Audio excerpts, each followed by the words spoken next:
It all started on a rainy Thursday evening, the kind that makes the whole world feel cold and gray. My wife, Rachel, was in the kitchen preparing dinner. She looked calm, maybe even cheerful, humming to herself as she sliced mushrooms. I thought it was strange because for weeks she had been distant, secretive phone calls, late nights out, and that look in her eyes that told me something was terribly wrong. Still, I tried to convince myself that we were just going through a rough patch. But that night, something felt different. The smell of sautéed mushrooms filled the air, rich and earthy. It used to be my favorite dish, creamy mushroom pasta.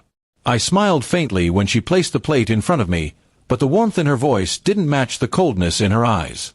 "You deserve this," she said softly. I didn't know what she meant at first. Then I noticed her hands, trembling slightly, avoiding my gaze. My instincts screamed that something was off. I picked up my fork but hesitated. Years of being married to Rachel had taught me to notice the smallest details, and that night, I couldn't ignore them. She hadn't taken a bite of her own meal yet. Instead, she sat there, eyes fixed on me, waiting. A small smile played on her lips, one that didn't reach her eyes. My heart began to race.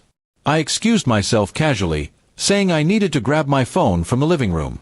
But what I really did was look through her purse, where I'd seen her slip something earlier that day. My hands shook as I found a small bottle labeled Amanita Extract. It was poison, deadly mushroom extract. My blood turned to ice. Rachel had planned to poison me. I stood there frozen, my mind spiraling. Why would she want me dead? The thought was unbearable. Then I remembered the text messages I'd accidentally seen on her phone the week before. A man named Mark, someone she claimed was just a coworker. Their messages were intimate, secretive, and filled with plans. It wasn't just an affair, it was a betrayal deeper than I could have imagined. And now, she wanted to erase me from her life completely. When I returned to the dining table, I forced a smile. Rachel looked nervous but tried to hide it. "Everything okay?" she asked. I nodded and sat down, pretending nothing was wrong. Then, while she looked away to grab her glass, I swapped our plates. My hands were steady, though my heart was pounding so loudly it felt like thunder in my chest.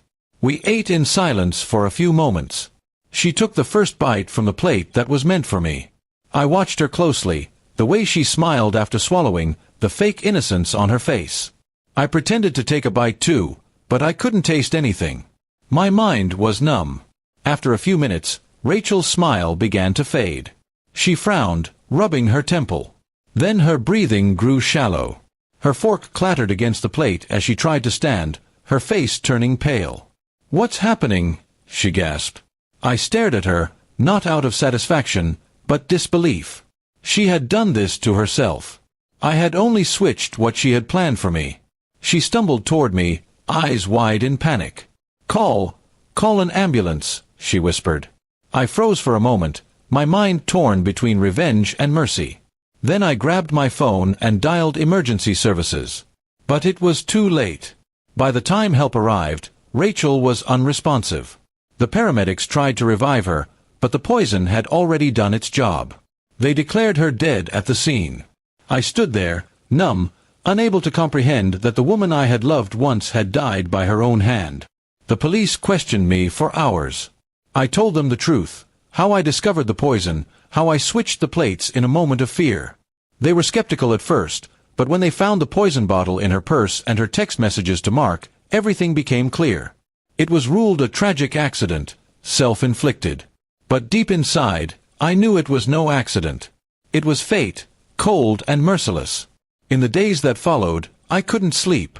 The house was too quiet, too heavy with memories.